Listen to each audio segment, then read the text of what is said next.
que realmente está muy preparada y os va a hablar de algo con mucho más conocimiento que yo posiblemente. Yo me dedico al sector de Internet desde el año 96 y luego vais a tener algunas charlas que yo creo que son apasionantes y que me gustaría quedarme a ver con vosotros. Y os recomiendo muy especialmente que si tenéis la ocasión no os perdáis, por ejemplo, la de François Derbas, el fundador de Top Rural, que yo creo que tiene una experiencia muy bonita y acaba de vender su empresa y tiene unas cosas que yo creo que son bastante interesantes que contar y además es un tío súper campechano y que yo creo que vale la pena. Yo creo que hay charlas muy interesantes y que seguro que lo vais a pasar muy bien. Entonces yo quería hacer una charla un poco distinta y quería hablar no ya de Internet, porque yo creo que el concepto de Internet está un poco abandonado, sino de la tecnología en general y cómo va a cambiar nuestra existencia en los próximos 10 o 20 años. Hablar de eso en 10, 20, 30 minutos, que es lo que le he prometido a Ismael que no me iba a exceder, es realmente difícil, así que probablemente lo hagamos mal, pero vamos a intentarlo para ver si os puedo transmitir algunas ideas. Y yo quería empezar con una palabra. Los próximos 10 años, gracias a la tecnología, van a variar en una palabra que no es muy habitual y que es el concepto exponencial. Exponencial es un concepto matemático que se basa en que hasta ahora, en la historia de la humanidad, el hombre no ha necesitado más que pensar linealmente. Nuestra vida duraba lo que duraba y la tecnología avanzaba a la par que la vida humana. Eso va a cambiar en los próximos años. Vamos a vivir muchos más años y la tecnología va a avanzar de una manera exponencial. Esto va a cambiar radicalmente desde el siglo XX y en este siglo vamos a vivir un cambio que nos va a hacer una generación única en la historia. Nadie va a vivir un cambio tan grande y tan profundo como el que vamos a vivir nosotros. Por poneros un ejemplo, en el siglo XIX, 100 años en concepto, midiéndolo en cambio tecnológico, duraban eso, 100 años. Hoy en día, 100 años, vamos a recorrer los próximos 100 años de avance tecnológico en tan solo 13. Es decir, en los próximos 13 años se va a vivir un cambio tecnológico similar al que hasta la fecha era un siglo. Los próximos 1000 años de conocimiento mundial, de conocimiento de la humanidad, se van a poder vivir en tan solo 19 años. Es decir, desde hoy hasta dentro de 19 años vamos a recorrer un camino que va a ser igual al de los últimos 1000 años de humanidad, que es algo que va a cambiar por completo nuestras vidas.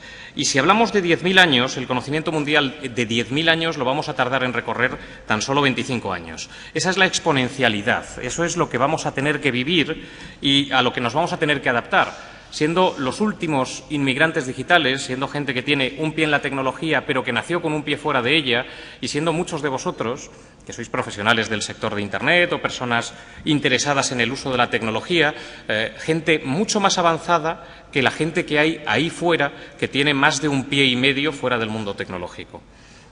Por poner un ejemplo de exponencialidad, la telefonía móvil la telefonía convencional tardó en tener 1.000 millones de usuarios en el mundo 20 años. La telefonía móvil va a lograr en los próximos 15 meses otros 1.000 millones de clientes. Y eso les llevará a tener 7.000 millones de clientes en todo el mundo.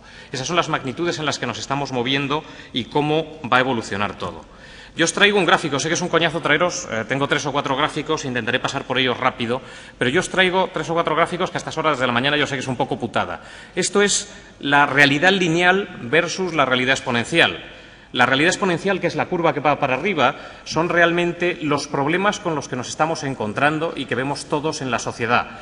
El cambio climático, la crisis, todas estas historias de las que no os voy a hablar y aburrir a estas horas de la mañana. Y la línea de abajo es nuestro pensamiento en forma lineal. Los problemas están creciendo exponencialmente y nuestro pensamiento a nivel genético, a nivel físico, porque es nuestro cerebro una consecuencia de la evolución humana, sigue funcionando linealmente. Eso hace que los problemas cada vez sean más grandes y más lejanos y que, aunque creemos que son fácilmente abarcables, en realidad cada día están más separados y crea una tensión disruptiva, crea que cada vez estamos más lejos de resolver nuestros problemas. Eso lo estamos viendo ahora, por ejemplo, con todo el tema de la crisis económica y de este tipo de historias. La realidad es que los problemas están creciendo y cuando intentamos tapar un agujero han salido 7 o 8 nuevos y eso va a seguir así. Esto es un gráfico de la vida, esto es un diagrama de la vida. La Tierra se crea hace 10.380 millones de años, la vida aparece 3.800 millones de años atrás, daos cuenta que eso hace que durante 7.000 años no pase nada. El primer organismo unicelular aparece hace 2.000 años Y tienen que pasar otros 1000 años para que aparezca un primer organismo pluricelular. Eso quiere decir que todo lo que ha pasado en la historia de la vida, que lo tenéis aquí, desde la aparición del lenguaje hasta la agricultura, hasta acabando en el ordenador personal, hace que la evolución haya sido extremadamente o nos parezca extremadamente lenta. Pero si yo os presento este gráfico de otra manera, que es esta, esto es un diagrama lineal que hace que, por mucho que nos parezca que todo ha ocurrido de una manera muy lenta, en realidad todo está ocurriendo de una manera enormemente rápida y exponencial. Es por eso por lo que, si os fijáis, hay un codo en el que, una vez que llega el Homo sapiens, todo pasa de una manera rapidísima. Y si os fijáis en el gráfico que acaba en el ordenador personal, el gráfico no acaba en el punto cero, pero está tendiendo a él. Eso quiere decir que los acontecimientos se precipitan y se precipitan hacia el punto cero, que es un punto que algunos analistas, que algunos gurús de la tecnología en Estados Unidos han denominado The Singularity.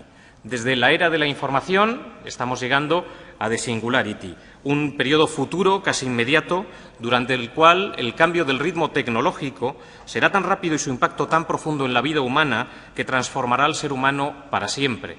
Ese es el punto al que estamos tendiendo y es lo que va a ocurrir en los próximos 10 o 20 años, que vamos a llegar a un avance tecnológico tan radical que va a cambiar absolutamente todo tal cual lo conocemos. Este punto lo están cifrando entre 10, 20, quizá 30 años y no se va a ir mucho más para allá. Va a ser un cambio de todo, de la educación, del trabajo, de la cultura, y tendremos que adaptarnos con un hándicap. Los que vienen detrás son ya nativos digitales, nosotros todavía seremos inmigrantes digitales. Ese es una de las consecuencias de que lleguemos a este punto, a lo que llaman de singularity, es el crecimiento exponencial de la informática.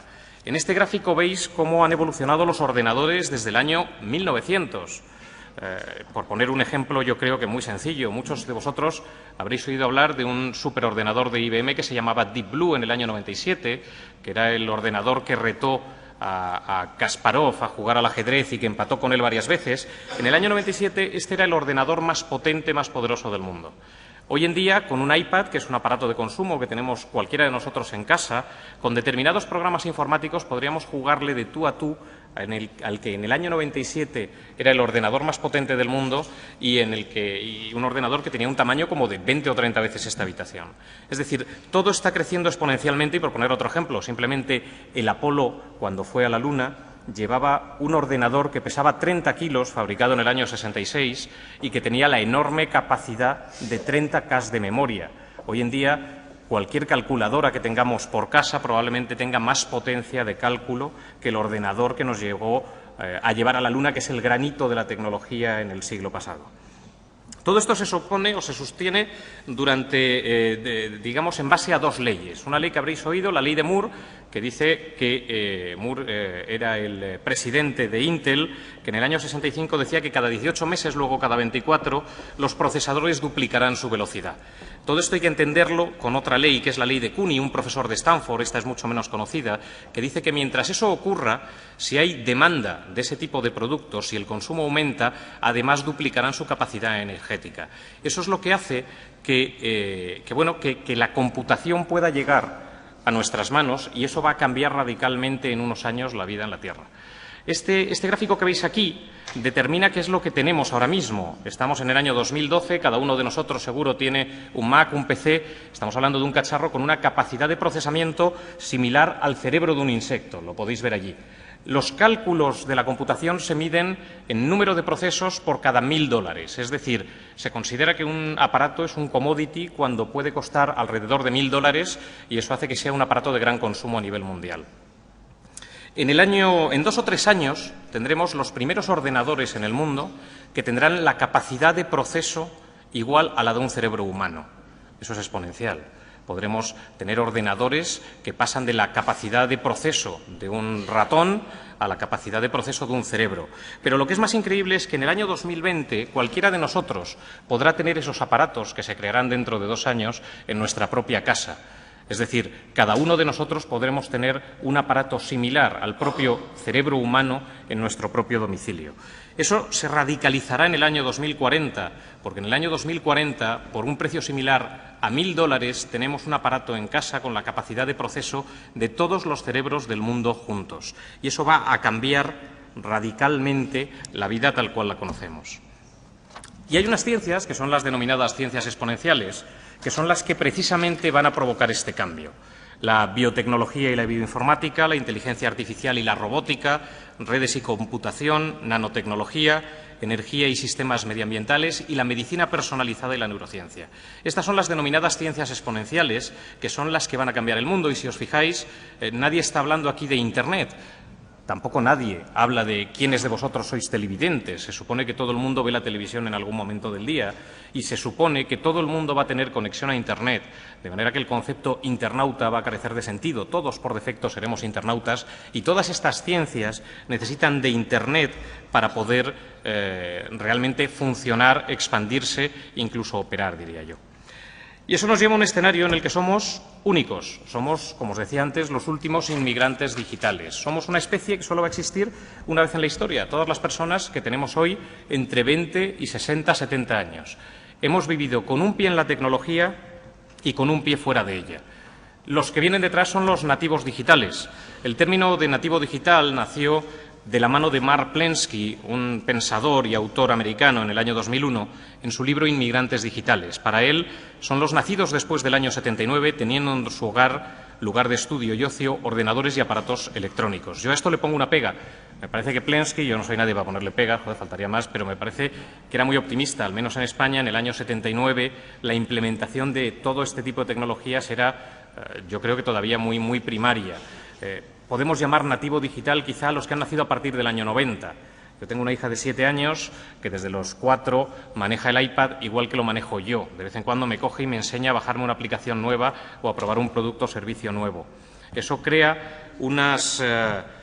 crea una base educativa que es muy distinta a la que yo he tenido. Probablemente yo, con la edad de mi hija, lo que tenía era un cochecito de madera con el que correteaba por el pasillo. No podemos pensar que tenemos los mismos estímulos uno y otro. El nativo digital es así lo que yo llamo el consumidor conectado, un nuevo tipo de cliente, un nuevo tipo de consumidor que pronto, en no más de 10, 20 años, unido al uso exponencial de la tecnología, va a dominar el mundo. Y nosotros, como generación anterior, tenemos que adaptarnos a él y podemos tomar la postura de quejarnos y de decir lo mismo que decían nuestros padres, ¿no? Los jóvenes que vienen ahora ya no son como los de antes, esta generación a ver por dónde tal, o aprovecharnos, subirnos a la nueva ola y aprender de ellos, porque esto va a hacer que cambien totalmente la percepción de las cosas. A nuestros hijos no solo les vamos a educar, sino que eso va a ser bidireccional y también en un futuro van a tener que educarnos ellos a nosotros. Por ejemplo, los nativos digitales jamás leen un manual. Nosotros tenemos ya mucho de eso.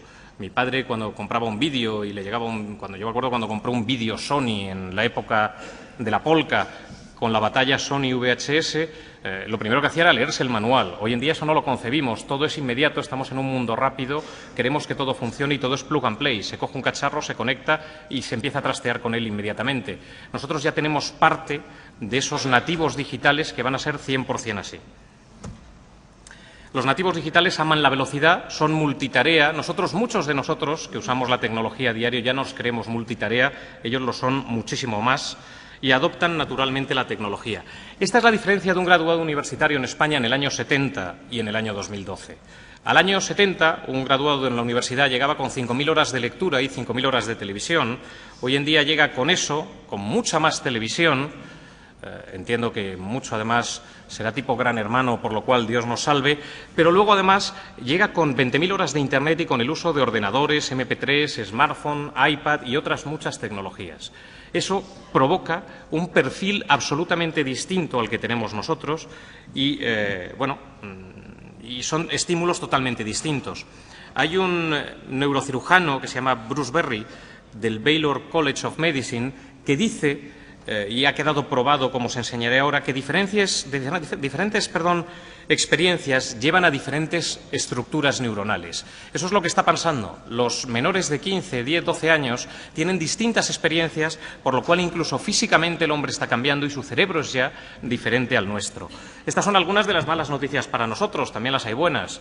Aquí en esta imagen podéis ver el cerebro de un nativo digital y el cerebro de cualquiera de nosotros. Se ha descubierto recientemente, y lo ha publicado precisamente el University College of London en Nature, que el cerebro de toda la gente menor de 15-20 años tiene muchísima más materia gris en la parte parietal del cerebro. Eso quiere decir que van a tener muchísima más capacidad para procesar información de la que tenemos hoy en día nosotros. Y, hombre, eso buenas noticias no son. En generaciones anteriores los cambios eran de argot, de vestimenta, de un poco de rebelión con lo anterior. Estamos viviendo un cambio generacional que, además del cambio de la tecnología, dentro de la raza humana va a tener un cambio físico. Los que llegan detrás de nosotros van a estar mucho más evolucionados como especie. Eso hace que las malas noticias sean las que son. Nosotros tenemos el cerebro tal cual y los que vienen detrás lo van a tener, yo creo, que un poquito más tullido. Y eso nos lleva a un escenario en el que, por sorpresa, nos encontramos con que nos creeremos o nos creemos aún que somos lo más avanzado, que adoptamos las nuevas tecnologías, que tenemos mucho por recorrer y realmente somos turistas en nuestra propia existencia. Y eso es así porque, aunque nos adaptamos al uso de la tecnología, seguimos teniendo acento, seguimos teniendo una base anclada en el pasado, en lo que hemos sido. Y eso crea un enorme problema, por ejemplo, educativo. La educación tiene que ser o va a ser bidireccional. Antes, yo me acuerdo cuando yo estudiaba en el colegio, había una autoridad, incluso había una especie de atril sobre el cual estaba el profesor era el que mandaba y lo que decía iba a misa. Mañana, pasado, cualquier chaval va a poder discutir lo que le dice el profesor porque desde su móvil en ese momento está consultando la Wikipedia. Es más, va a tener la capacidad de enseñar al profesor muchas cosas de la tecnología que el profesor no sabe y no conoce. Estamos en un nuevo paradigma que va a variar totalmente y nos va a llevar a un tipo de consumidor distinto, el nuevo consumidor o consumidor conectado. Un consumidor que es exigente, que es menos tolerante, que adopta la tecnología pero la adopta de una manera distinta a la que la adoptamos nosotros. Nosotros tenemos tanto miedo muchas veces de llegar tarde que agarramos y empezamos a utilizar lo primero que nos echan. La gente que viene detrás va a ser más reflexiva probablemente y va a valorar qué es lo que sí que debe usar y qué es lo que no debe usar. Yo creo que al final tenemos que adaptarnos. Y es realmente importante que lo hagamos. El nuevo consumidor no aceptará experiencias negativas. No va a callarse, va a participar, va a influir y va a utilizar la tecnología como medio para dar su opinión y para poder mostrarse tal cual es. Y yo os he traído un caso de ejemplo que es antiguo, muchos de vosotros a lo mejor os dedicáis al social media y ya lo conocéis, y es el caso de este cantante country. Bueno, dicen las malas lenguas que era un cantante country fracasado, que se montó en un avión de United Airlines con su guitarra, una guitarra Taylor que costaba $3.500, y tuvo una mala experiencia con una marca comercial, con una de las grandes empresas de los Estados Unidos, porque le rompieron la guitarra en el avión. Esta persona se mosqueó muchísimo y exigió el pago de la guitarra y se encontró con que United Airlines no tenía el más mínimo interés en pagarle la rotura de la guitarra.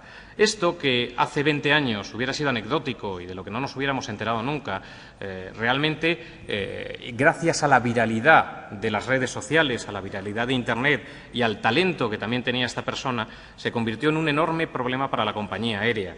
El cantante, que se llamaba Dave Carroll, grabó un vídeo llamado United Break Guitars, United rompe las guitarras, y lo colgó en Internet. En tan solo 4 días este vídeo tuvo más de 11 millones de visitas. Y eso puede parecernos divertido, pero la conclusión es que las acciones de United Airlines cayeron en tan solo 5 días un 10%. La empresa, que no pagó el costo de una guitarra de $3.500, acabó perdiendo en bolsa $180 millones en tan solo 4 días, cuando este vídeo que os he traído, un pequeño extracto, salió al mercado. Bueno, parece que no hay sonido, así que yo creo que más o menos ahí lo tenéis. Este es el vídeo que grabó y os he traído 20 segundos para que veáis que es realmente divertido y que un tío con talento puede hacer que algo se vuelva viral y que haga realmente daño a una empresa que no la tiene.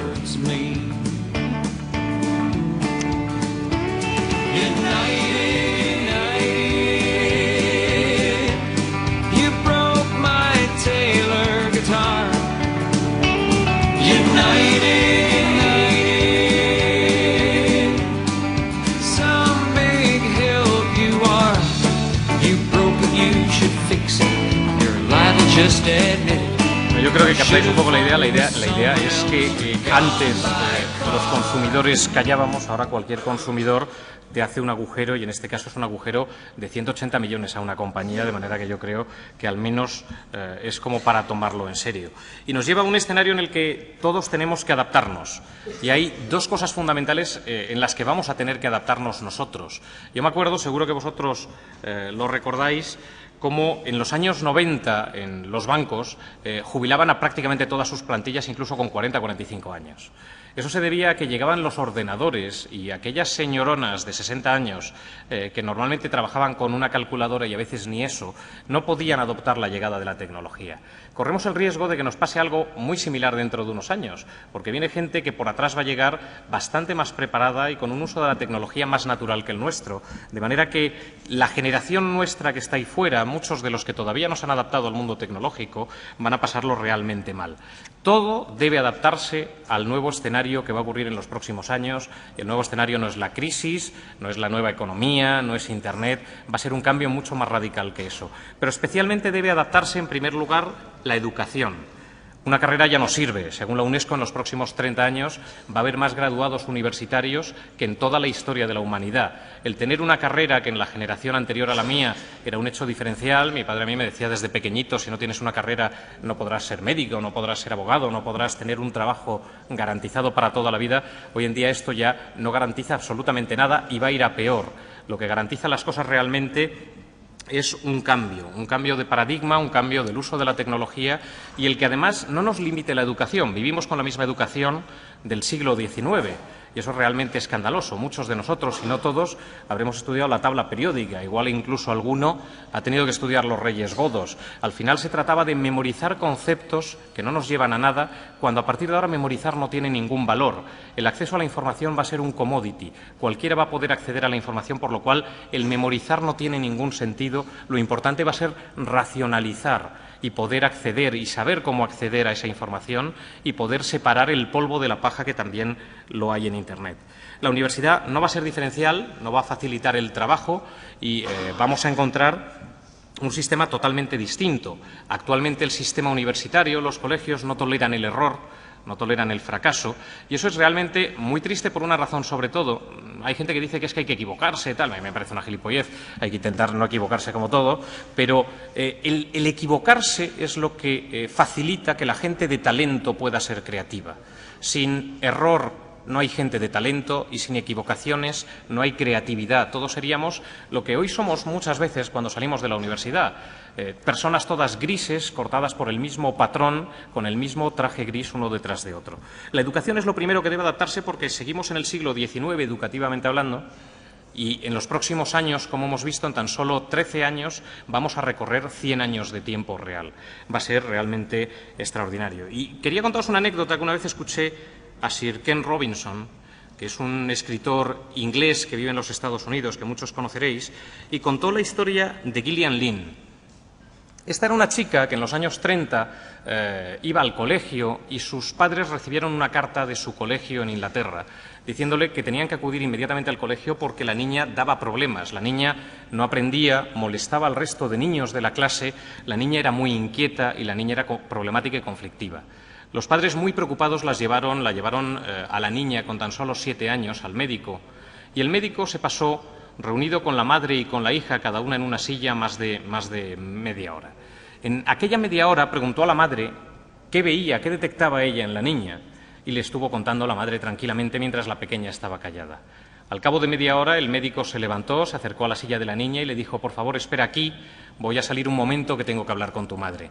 Y los dos salieron, y antes de salir el médico dejó encendida la radio en la habitación en la que estaba la niña. Salieron y la madre, muy preocupada, le preguntaba: ¿Qué es lo que pasa, doctor? ¿Qué le pasa a la niña? La niña, la madre y el médico estuvieron esperando y le dijo: simplemente espere y observe. Y estuvieron mirando por la ventana cuál era la actitud de aquella pequeña de 7 años. Ante la sorpresa de los dos, la niña empezó a mover el pie al ritmo de la música de la radio que había quedado encendida y empezó a bailar. Y la madre, muy preocupada, sin entender nada, seguía preguntando: ¿qué le pasa a mi hija? Hasta que el médico la tranquilizó y le dijo: señora, a su hija no le pasa nada, su hija lo que es una bailarina. Esto, que puede parecer anecdótico, nos lleva a que el sistema educativo, a aquella niña, a Gillian Lynn la habría medicado y la habría tratado de calmar. Probablemente le habrían quitado todas las tonterías que pudiera tener en la cabeza. El médico, sin embargo, le dijo a la madre con muy buen criterio: inscríbala en una academia de baile. Y así lo hizo. Y la niña recuerda hoy en día cómo la llevaron a un sitio donde el resto de gente era como ella, donde la gente para pensar necesitaba moverse, donde ella podía compartir experiencias con gente similar. Acabó ingresando en el Royal Ballet de Inglaterra y mucho más tarde acabó siendo coreógrafa y la responsable de montajes que hoy todos conocemos, como El fantasma de la ópera o como Cats. Esta mujer, Gillian Lynn, ha hecho felices a millones de personas y ahora es literalmente multimillonaria. Con el sistema educacional en la mano, a esta chica, desde los 7 años, se le habría detectado o se le habría diagnosticado algún tipo de patología de hiperactividad, se le habría medicado y se le habría limitado su talento y su creatividad para toda la vida. Ese es el sistema educativo que nos limita y ese es el sistema educativo que se debe adaptar, pero también debe adaptarse el trabajo. El trabajo es distinto y yo creo que tenemos que adaptarnos todo a un escenario que puede ser cruel, pero que va a llegar. Ya hoy en día hay una escasez de trabajo. La mejor manera de que los que de vosotros tengáis trabajo podáis mantenerlo es que a medio plazo incluso vosotros seáis los que generéis vuestro propio puesto de trabajo. Antes hablábamos de la gente en los bancos, cómo la van a prejubilar, cómo la prejubilaron, cómo eso puede volver a ocurrir. Es muy importante hoy en día ser emprendedor por cuenta propia o ser intraemprendedor dentro de una estructura trabajando por cuenta ajena. Hoy en día hay que asegurar la posibilidad de tener trabajo porque viene una generación más preparada y una generación que va a proteger su propio empleo de una manera mucho más agresiva que la nuestra porque va a ser un bien bastante escaso. Tenemos que esperar una oportunidad y aprovechar el cambio tecnológico, y el cambio va a llegar. Todo el mundo tiene grandes oportunidades en la vida, nosotros también las tendremos, probablemente mucho más que la generación anterior, por todos estos cambios tecnológicos que tienen. Yo os cuento una anécdota, que es la anécdota que alguno conoceréis de los Beatles. En el año 1961 los Beatles dieron una audición a una compañía discográfica que aún hoy existe, que se llama Decca Records. Después de una hora escuchándoles, después de una hora de audición, el señor de Decca Records, que se llamaba Mike Smith, les dijo que no valían para nada, que no les quería, no les iba a contratar, que los sonidos de esas guitarras estaban anticuados y que no tenían ninguna posibilidad de éxito. Este hombre tuvo la gran ola delante, la pudo conseguir y la dejó pasar. Nosotros vamos a tener grandes olas delante con los cambios tecnológicos que vienen, tal y como él la tuvo. Tenemos que intentar verlas, detectarlas, subirlas en ellas, pero a la vez, por la escasez que va a haber de empleo, de trabajo, tenemos que intentar generar las nuestras propias para que sea diferencial. Y por eso a lo mejor tenemos que intentar ser, y ya termino, un poco menos españoles, abandonar la política de la queja, la envidia constante de qué coño está haciendo el de la mesa de al lado y centrarnos en realmente nuestro talento y nuestra creatividad, que también lo tenemos, y en desarrollar lo que es un espíritu emprendedor. Ahora está muy de moda con todo esto de la política hablar de emprendedores. Yo, me dedico al sector de Internet, como os decía antes, desde el año 96, me considero emprendedor, pero antes hablabas de emprendedores y la gente te miraba raro, ahora todo Dios habla de emprendedores y se supone que todos tenemos que montar una empresa propia. Eso tampoco es así. No hay que ser un talibán del mundo de la empresa, pero lo que sí que hay que desarrollar, cada uno en su trabajo o por cuenta propia, un cierto espíritu emprendedor. Y eso realmente es muy importante y va a ser lo diferencial. Actualmente somos la generación más preparada, con más talento y que vive una oportunidad histórica por todo el cambio enorme de paradigma tecnológico. Tenemos que aprovecharlo. Y yo no sé quiénes de vosotros vais a poder aprovecharlo o quiénes de nosotros vamos a poder aprovecharlo. Lo que sí que os puedo decir es que lo haremos o tendremos más posibilidades los que nos esforcemos más, los que seamos más creativos, los que nos adaptemos mejor y más rápido al mundo de la tecnología y, finalmente, los que intentemos vivir de una manera mucho más emprendedora con todos estos cambios que vienen. Como os digo, yo no sé quiénes de vosotros o de nosotros lograremos hacer algo grande en ese aspecto, pero espero que seáis muchos de vosotros. Así que yo así me despido y espero haberos mostrado un poco lo que va a ocurrir en los próximos 10 años. Muchísimas gracias a todos.